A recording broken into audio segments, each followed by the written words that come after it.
Yeah, boy. Putting in work, brother. This is my 2001 Audi A4 B5. I'm currently in the midst of building a wide body kit for this car. As you can see, I've already finished the basic shape of the car. So in this video, I'm just going to go over how I got to this point and the plans for the future on this build. I originally put tape along the car on every fender and then tried to lay just Home Depot expanding foam, you know, the stuff that you use to fill your cracks if you got like a crack in your brick or whatever. I thought it would be okay, but over time we had a few humid days there and they had all ripped off the car. This just in. Tape plus humidity equals no stick. Who would have thought? Didn't stick the way I wanted it to. Didn't form up the way I wanted it to, you know. So I went back to the drawing board, grabbed myself some of that 2-part expanding foam, and we got to pouring on that. So I had a couple people over on Instagram just, shoot me a few messages. They wanted to know how to use the expanding foam and possibly do it for themselves. I'm just going to explain it really quickly. So you want to grab like a paint mixing cup or just like a mixing cup with the different ratios on the side of it. This is a 40-ounce cup here. It doesn't really matter what brand you go with. I would suggest if you have it near you, go buy it in person. Buying it on Amazon like I did is so overpriced, but I live in the middle of nowhere, so I don't have anything like this around me. I just went with this Fiberglass Supply Depot brand. It's a 2-part, 1-to-1 mix. Take your 40-ounce or whatever size cup you have, and it has your different ratios on it, right? So you're going to go to 1-to-1. This cup is fairly easy to read, so you see this 1, it corresponds with this 1. This 2 corresponds with this 2. This 3 corresponds with that 3. This 4 corresponds with that 4. It is all 1-to-1, okay? So you're going to fill this one up to your first of the 2 numbers. So, for example, if I wanted to go with 4, okay, you're going to fill the first part up to right here, your part A, and then you're going to fill the rest of your part B up to that 4, and then you'll have a perfect 1-to-1 mixture. From there, so either you're going to want to use a stir stick, or if you're so lucky to have a drill, you can do that as well. And then just stir vigorously for 30 seconds. And by that time, this will be ready to pour. You need to work quickly. This stuff expands extremely fast. If you don't pour it fast enough, kind of unforgiving. It's really easy to use, but if you don't pour it fast enough, you're going to be in for a bad day. I unfortunately don't have any footage of me making these cardboard molds, but it is very simple. Just get yourself a big piece of cardboard, lay it across it. What you're going to want to do is get yourself a piece of plexiglass, and then either stuff water bottles up in your wheel arch to get it flush, or you're going to want to hot glue it. From there, you're going to want to take your big piece of cardboard and lay it across your plexiglass, completely flush with it. And then from there, just box it in on either side and underneath. That way you have somewhere to pour into. You're basically making a mold out of cardboard. It doesn't need to be perfect. It just needs to be about the right shape. That way you're not wasting a ton of material and a ton of your time. And as you can see, this stuff expands fast. All right, let's talk about the shit that I use to shape this kit here. So my main one for getting the square is, for example, the side of the fender flare or the top of the fender flare, just to get the general shape and a flat, consistent shape, was just to use a regular wood saw. I just had it laying around. This is my father's. It is crusty, dusty, rusty, but it did the job exactly how I needed it to.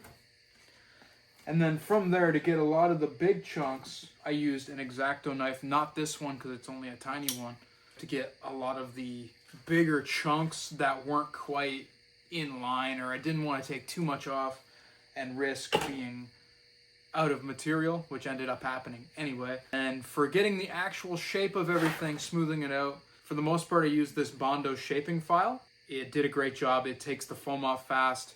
It would also take Bondo off faster than sanding it if you are using Bondo. It's actually a really great tool to have, and I wish I had it in the past. It's a very consistent shape, so you can get the contour properly. The last piece, a drywall sand. I think this is 120 grit sandpaper. This was mainly just to get the edges and the final touches. It is not very aggressive, and I didn't want it to be. It's a lot easier to just take your time, and do it once, then repouring and repouring and repouring.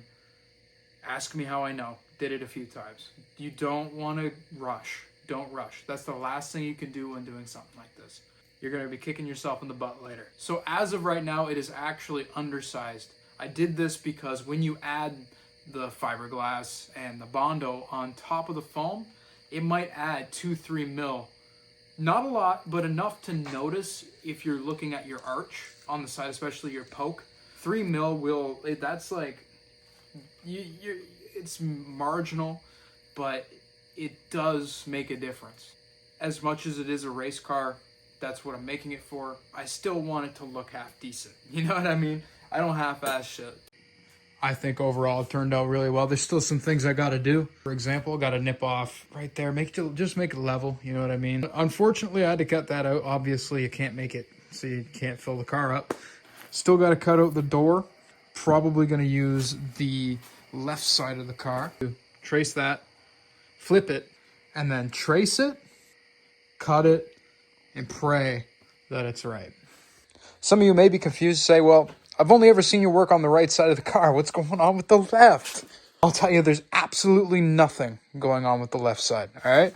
So the basic plan is to scan both the front and rear, the quarter panel, front fender, and then I'm going to mirror it for the left side.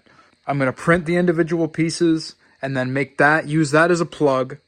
And then from there, I can make the molds for both sides, and it will be exactly even. There's no messing around. It is an exact science. It's great stuff. Some might be asking, well, this ain't a race car. It's just a 1.8 liter. And you're right. Not a damn thing going on, boy. I'll tell you that. I'm currently working on getting all the parts for this engine to make around 5-ish 100 wheel. It's going to have to rev to the moon to make that kind of power. So we're going to do like valve springs, valves, exhaust valves in particular, because they're sodium filled, they drop, they're kind of useless in this engine. We're going to do CTS rods, stock pistons. Top that all off, I'm going to do some IE race cams, intake, exhaust, both. Projecting this to rev around 8,500 RPM, maybe a little less. It's going to be a race car. It's going to get beat on. I don't really want it to just grenade randomly. But the issue with these is they spool late. They spool terribly. There was at one point where I thought, you know what, just put an 07K in it. So as crazy as 8,500 RPM sounds, it's a necessity to make sure I can actually use the power that it has. So this is the turbo I got for it. It's a Garrett 3660 copy by PSR. It's Chinese, but the good kind of Chinese, okay? It's got the T51 R mod. Should spool around 5,000 RPM. I'm going to pair that with this PSR 38mm gate. Should be good, as it says 660, 600 wheel, give or take. So pushing 550 on a turbo like this is probably going to be okay. Then other than that, we're just going to do a refresh in it. We're just going to do, seal kit, main bearing, rod bearing, rear main, like chain tensioner, like a timing belt, oil pump, reseal, just bearings, normal stuff, just a rebuild in general. Just because I don't want to mess around with stupid problems. Like if it blows up, it blows up. You know what I mean? It's 1.8T. There's a million of them. Currently in the midst of gathering all the parts so I can actually build this engine, but that is in the future. I'm probably pushing January, February on having all the parts for that. So I'm currently in the process of 3D printing the building blocks to make headers, like turbo manifolds, yada yada. I'll put a picture on screen. From there, I'm going to design my own manifold for this car because, quite honestly, $1,200 is steep and I'm broke. So as you can see, there's a ton that I still have to get done. Ton of work to be done. Still got to make the plugs on this side. Still got to 3D scan it. Ton of videos coming out, I'll be honest. I'm going to have a ton of content.